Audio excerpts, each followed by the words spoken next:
Yo, what up? It's your boy, Mr. E, and today we're going to be talking about dot plots. Now, one thing I want to remind you guys is that while you're watching these videos, it's a really good idea to make sure that you're writing this down on a piece of paper in your journal, maybe taking some notes on a Google Doc. These are really, really important notes that are going to help you get your assignments done. Speaking of your assignments, on Khan Academy, they're actually going to call these line plots. Line plots and dot plots are the same thing, just kind of a different name, like a nickname for them, okay?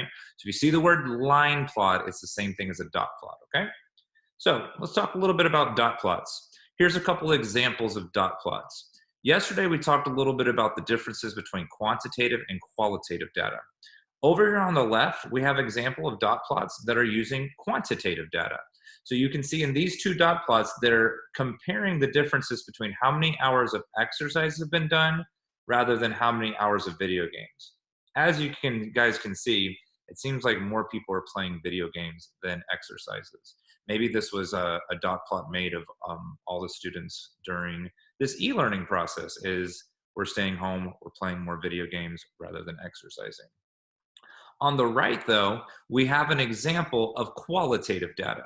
So the title is Preferred Snack Choice, and there are dots that go along with popcorn, pretzels, M&Ms, Twizzlers, Kit Kats. That many people like Twizzlers? I'm pretty shook. And I'm really shook that there's no Reese's there. Reese's should definitely be on that dot plot. So that's an inaccurate dot plot. I'm sorry, I found a bad dot plot for you. But for real, this is a qualitative data version of a dot plot. One thing that I am noticing though is that both of these or all three of these have been labeled. It is so important when you are doing anything with data analysis, whether it be a dot plot, bar graph, stem and leaf plot, frequency table, scatter plot, you always label your data analysis tables. If you forget to do that, people are not going to be able to understand the data that you're trying to represent. So these three examples of dot plots do an amazing job of representing what a dot plot should look like, okay? All right, moving on. We're gonna do an activity. Now, normally we would do this activity, we would take y'all's shoe sizes, but obviously we're not at school, so we're gonna take a random school's or random class's shoe sizes. So got 16 different shoe sizes, and we're going to represent this on a dot plot, okay? So the very first thing you should do is when you have this data that's over here, you should line it up from least to greatest, okay? That is a step that a lot of fifth graders roll their eyes at. They're like, oh, I don't want to do this. But it is a really, really good way to make sure that your dot plot is accurate. So with the magic of Google Slides, we have them lined up from least to greatest. For real though, when you guys are doing them, it is really, really, really important that you guys go one thing at a time. There's 1, 3, so let me cross off one of the 3s. There's 1, 4, let me cross off one of the 4s. I know this seems very tedious, but it's important. There's 3, 4, and 5/10. There's 1, 2, 3, 4 5s. So 1, 2, 3, and 4. Okay. How many 5 and 5/10 do we got? We've got 3. Do we have? I need to use proper grammar. I know we're in e-learning right now, but that does not mean we can't have good grammar. Oh, it looks like I forgot. Yeah, I forgot to cross off one of my 4 and 5/10. Good thing that I wrote that down correctly. Then we have 2 6s and we have 1 7. Okay.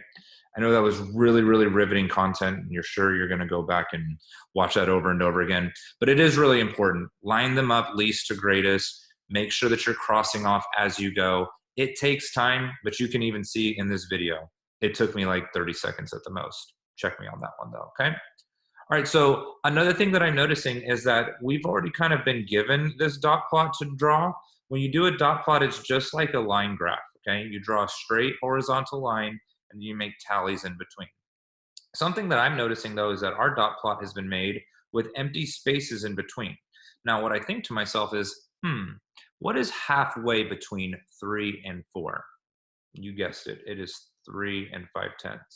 So like I said earlier, it is really, really, really, really important that you go through and you make sure that your dot plots are labeled as completely as they possibly can be.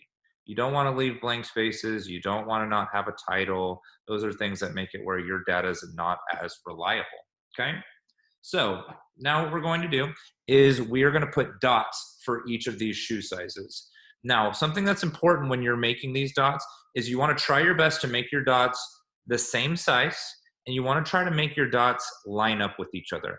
I'm probably going to do a very poor job of this right now since I'm doing it on a computer screen, but if I were doing it on a whiteboard or on a piece of paper, I'd be very, very careful about this, okay? So our smallest shoe size is a 3. So I'm going to make a dot right here for 3. And then I like to cross these out as I go too.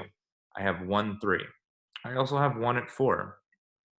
Notice that we didn't have any shoe sizes for 3 and 5/10. It is totally okay if there's no dots that associate with a number. So don't feel like every number has to have a dot, okay? And then we had 1, 2, 3, 4. Yeah, 4 different ones at 4 and 5/10, okay? So it seems like a lot of kids in this class had 4 and 5/10, okay? Again, please bear with me on the dots.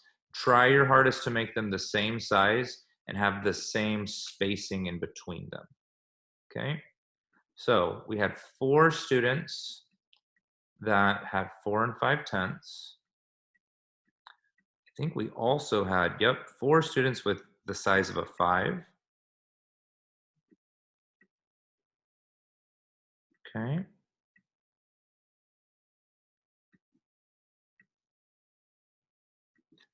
And then we had, I think that's only 3 students that had 5 and 5/10. So 1, 2, 3. And then we had 2 students that had 6. So 1 and 2. And then we had only 1 student that had 7. So that student's over here. That 1 student that had a 7, that's probably someone like Max. You know, he's got bigger feet because he's taller and bigger. His feet are actually probably bigger than that. I think one time I compared shoe sizes and his size was like the same as mine or bigger. So the one thing that I really love about dot plots is that it is easy to see that the shoe size that was the most common, or the mode, would be 4 and 5/10 or 5. The ones that are not as common are 3 and 7, which would be understandable because we would have sizes that are closer to the middle, okay? Oh, I forgot to cross off the 7. Don't forget to do that. So when you look at a dot plots are really great ways to analyze data because we can do things like say, how many students had a size of 5.5 or higher? So all I would do is I'd go back and I'd say, okay, 5.5 or higher. I'm only going to look at these dots and over. So 1, 2, 3, 4, 5, 6. 6 students had 5.5 or higher. If I was just looking at the table that we originally started with, and I said how many had 5.5 or higher, I'd have to go through and go, well, that one, that one, that one. This one, it's a lot easier because I just took a look at the dot plot, okay? If I said what shoe size was the least common, I would have to say 3, 4, and 7 because there's only one. I would not say 3.5 or 6.5. Why would I not say 3.5 or 6.5? Nobody in that class had a size of 3.5 or 6.5. So if there isn't any dots that are represented in there, don't even consider that number. You could even cross it off if you needed to, okay? So I showed you a couple examples of dot plots. I showed you how we can create a dot plot. Again, in your Khan Academy assignments, these are going to be called line plots. So hopefully you're getting a lot of good practice with these on Khan Academy. Hopefully you guys are understanding this content. I know this is newer stuff.